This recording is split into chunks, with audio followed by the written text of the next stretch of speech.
What would you do if a child clutched your coat in the rain and whispered, "Don't let him take me"? Most people would freeze. Most would look away. But one man, a powerful CEO who had spent years building walls around his heart, did something no one else dared. On that cold Seattle night, in the glow of flickering street lamps, his world shifted forever. He wasn't just walking away from a glittering ballroom. He was walking toward a destiny he never expected, protecting a little girl whose eyes carried stories no child should ever know. This is not just about wealth, power, or reputation.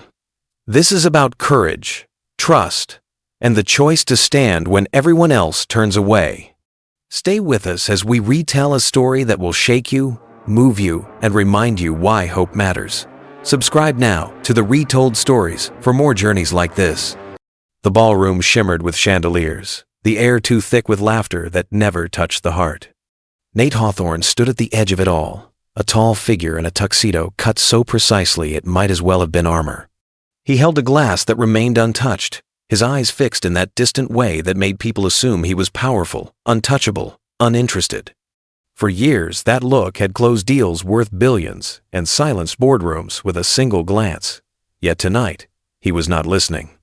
Not to the hedge fund manager bragging about solar investments, not to the art dealer boasting about Paris, not even to the tech entrepreneur nudging him with a grin and saying, "You should run for office." Nate. Their voices were noise, hollow, meaningless. He excused himself with a faint nod, stepped out through gilded doors, and into the damp Seattle night. The city greeted him with drizzle that hung in the air like mist that could not decide whether to fall. The cold kissed his jacket, seeped into his shirt, but he welcomed it. The rain felt honest in a way the ballroom never had. He loosened his tie and walked past glowing hotel windows and bustling bistros where couples laughed and clinked glasses. Each sound only deepened the silence within him. His shoes struck the wet sidewalk with rhythm, carrying him farther from that hollow world of applause and closer to something unnamed. He thought about how every smile in that room had been polished into a mask, and how his own smile had long ago become the same. By the time he reached Jefferson Park, the city had thinned. The night grew quieter, the air sharp with pine and wet leaves. The trees swayed in the fog as if whispering secrets he could almost hear. Here, at least, he could breathe. And then he saw her. At first, he thought it was nothing, perhaps trash caught under a bench, a dark bundle left behind. But then it moved. A small figure curled tight, knees hugged to chest, a hoodie soaked through and clinging to a frame too fragile to endure the cold much longer. He slowed. "Hey," he said softly, his voice uncertain even to himself. The figure flinched. She looked up, and in the dim glow of the street lamp he saw her face. Pale skin, wet strands of blonde hair plastered across her cheeks, wide eyes that carried more terror than any child should know. For an instant, she looked as if she might bolt into the dark. Then she staggered to her feet, her legs trembling beneath her. Before he could step back, her hands reached out and clutched his coat with fingers as cold as ice. Her grip was small but desperate, digging into the fabric like she was holding on to the edge of life itself. Her lips parted, and she whispered, "Don't let him take me." The words shattered him more than the grip. She could not have been more than 7 or 8. Her lips were turning blue, her sneakers soaked through, her jeans torn at the knee, but it was her eyes that rooted him in place. They were eyes that had seen too much, that had carried burdens far heavier than her small body should have borne. She clung to him with a strength born of terror, her entire frame trembling. Behind them, an engine rumbled. Nate turned his head and saw it. A black sedan, idling half a block away. Lights off. A figure behind the wheel. The girl pressed closer against him, as if she knew that car, as if she had run from it. "I belong to him," she whispered, voice cracking like dry wood. His breath caught. Something inside him shifted. He stepped between her and the car, wrapped an arm gently but firmly around her, and moved them both away from the road. The sedan's brake lights flared once, then the vehicle rolled forward slowly, tires hissing against wet pavement, until it vanished into the fog. Yet the cold in Nate's chest did not leave. He did not know who this girl was or what story had etched itself into her bones, but he knew one thing with an iron certainty. He could not walk away. He tightened his arm around her and said in a low, steady voice, "You are coming with me." Hours later, the antiseptic smell of a clinic wrapped around them. Laya, that was the only name she gave, sat on the exam table, with her hands folded tight in her lap, her small body stiff with fear. She answered no questions beyond her first name. When the nurse asked for her birthday, she went silent. When asked for her parents, she glanced at the door, terror flashing in her eyes. When asked for a last name, she whispered so quietly Nate almost missed it. "I don't have one anymore." The nurse frowned, perhaps dismissing it as drama. Nate did not. He saw the bruise rising on her collarbone, the way she flinched from every touch, and he felt the weight of something larger pressing down on both of them. His instincts screamed to call for help, to let the system handle it. But when the nurse mentioned Child Protective Services, Laya's face broke into pure terror. "No," she said, her voice sharp as glass. "Do not let them take me back." She turned her wide, pleading eyes on Nate, and he answered before he even knew he had spoken. "No one is calling anyone." The nurse hesitated, weighing rules against the man in front of her, perhaps calculating who he was, but Nate's tone was final. When she left the room, silence returned. Laya's small hands remained clenched in her lap, her breathing shallow. Nate pulled a chair close. He did not try to fill the air with empty reassurances. He simply Saturday. And for reasons he could not explain, the silence between them felt truer than words. Each time someone passed the frosted window, her eyes tracked the shadows. Each time a cabinet clicked, her body tensed. She never turned her back to the door. This was not simple fear. This was survival. Nate had spent years mastering control, bending markets, and men to his will. Yet here, facing one child's trembling silence, he felt powerless. But when her fingers brushed against his coat again, seeking an anchor, he realized power was not what she needed. She needed someone who would not walk away. And as he looked into her wary eyes, Nate Hawthorne knew, perhaps for the first time in his life, that he had just made a promise he would never be able to break. The night had barely ended when Nate realized he was already bound to a child whose life had been stitched together with silence and shadows. He had brought her back to a quiet, high-rise suite that he rarely used, a place meant for clients and polished negotiations, not for the fragile figure now curled on the couch clutching a stuffed bear he had given her. She had accepted it with hesitation, like someone unused to gifts, but now she held it tightly against her chest as if it were proof of safety. She asked him in a whisper if she could sleep there, and when he told her, "For as long as you need," he meant it more than he had ever meant any contract he had signed.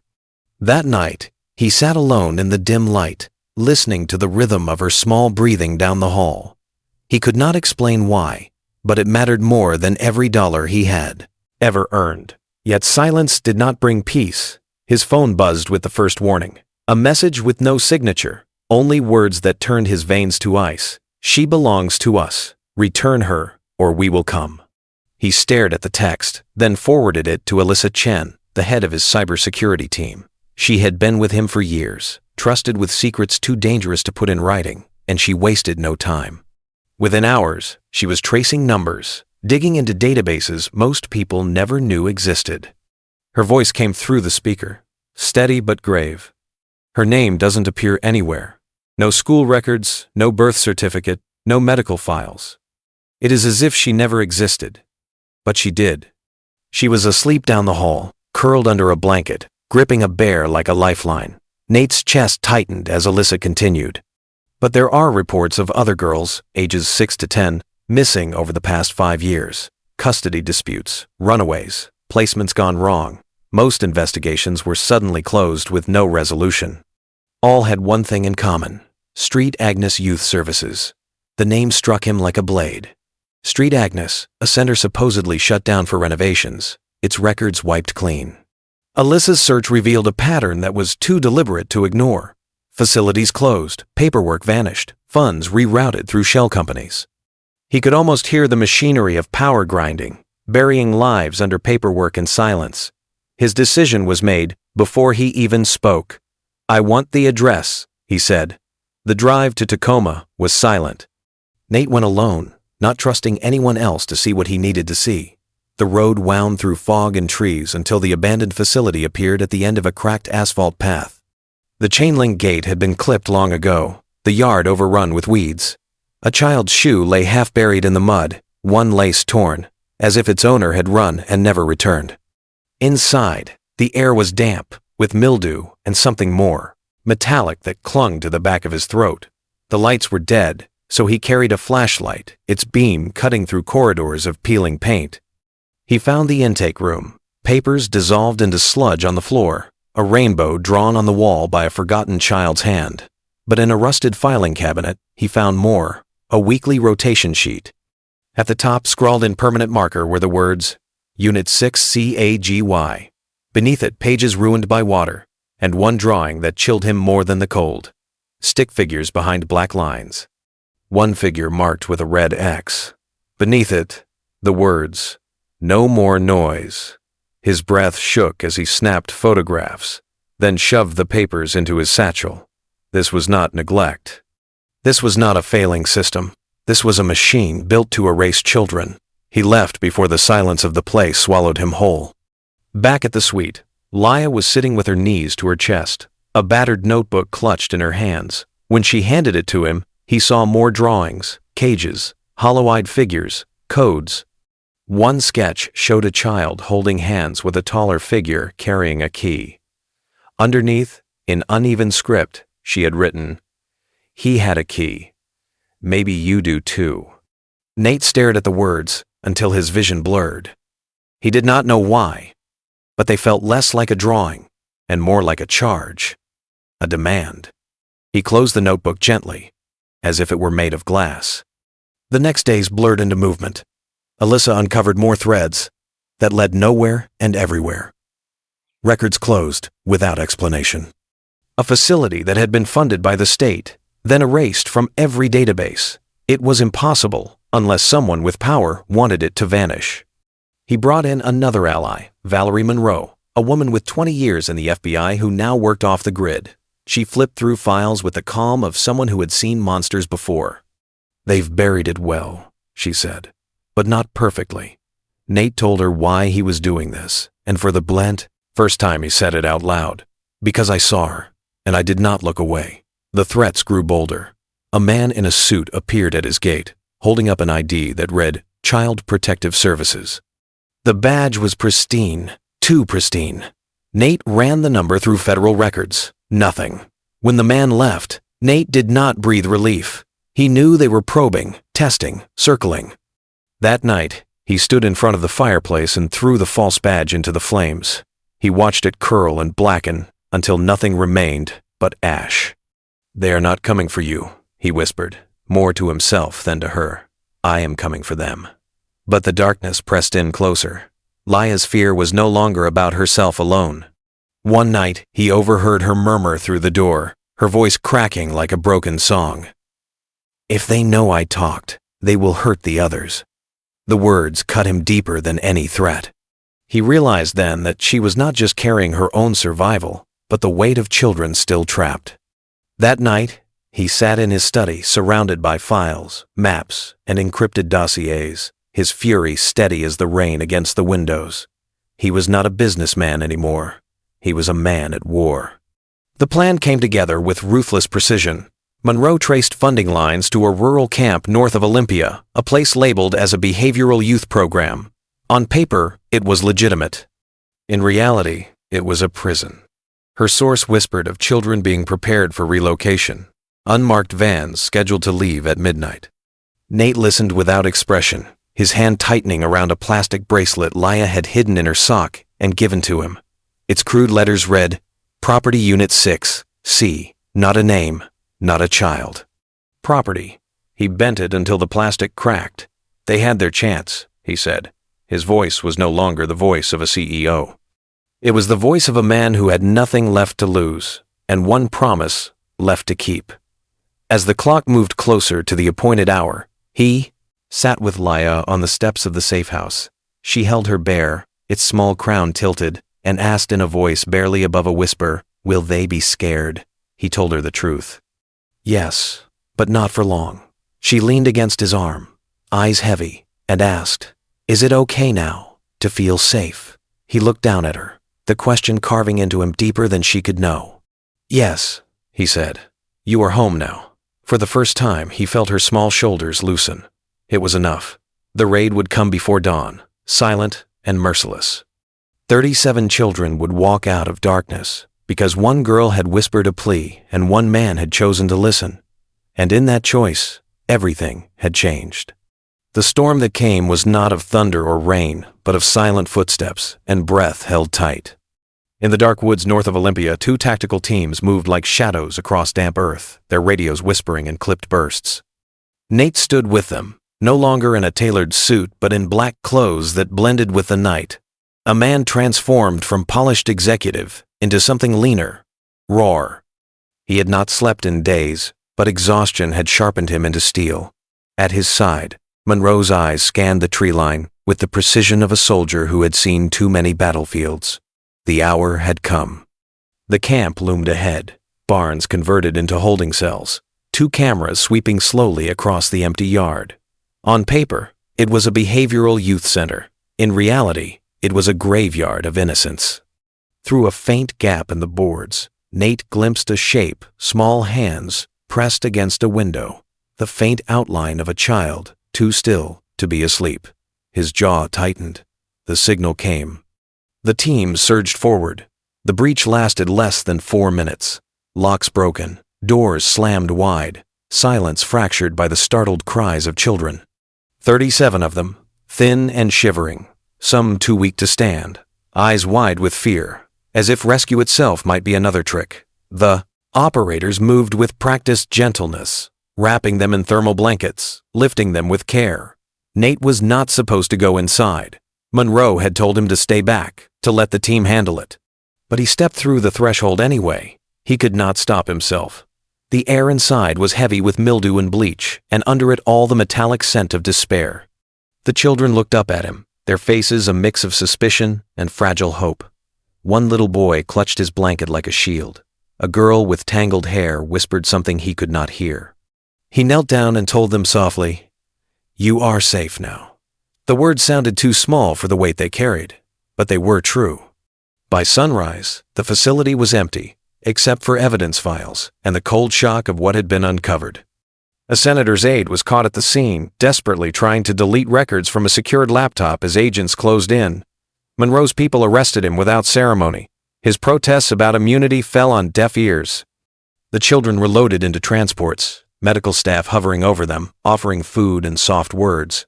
Nate did not board any of the vans. He stayed in the shadows, unseen, watching until the last vehicle pulled away. He wanted no spotlight. His name would never appear on the paperwork. But the fingerprints of his resolve were everywhere in the silence that followed. 2 days later, in a courthouse stripped of grandeur, Nate sat across from a judge as guardianship papers were signed. He had not asked Laya if she wanted this.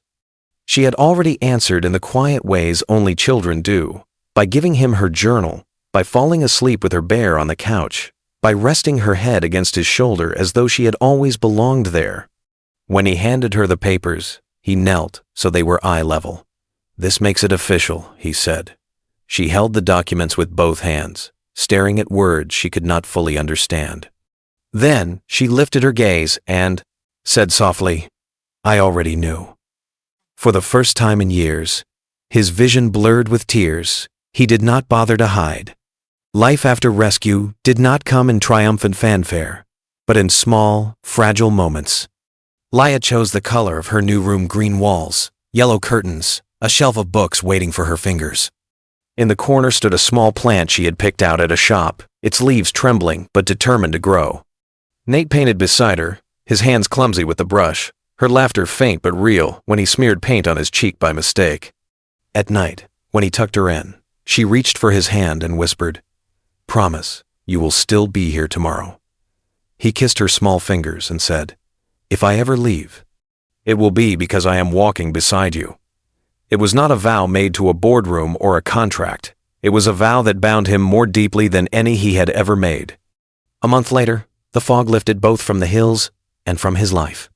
The safe house, once cold with silence, now echoed with the clatter of dishes and the off-key humming of a little girl stirring pancake batter in a too-big apron. Nate stood in the doorway, arms folded, watching her frown in concentration as she tried to flip the spatula. Batter splattered across the counter and onto her cheek, but she laughed softly, a sound he wanted to hold on to forever.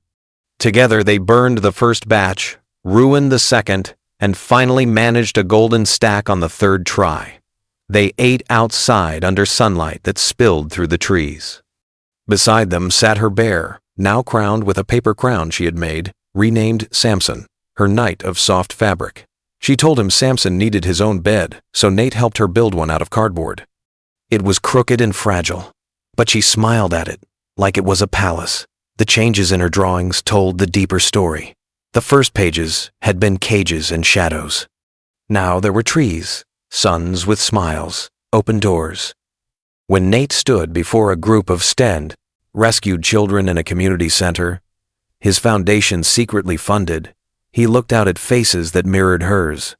He told them he once built a company to protect information, but realized the most important things were not locked in servers, they were breathing, living in front of him.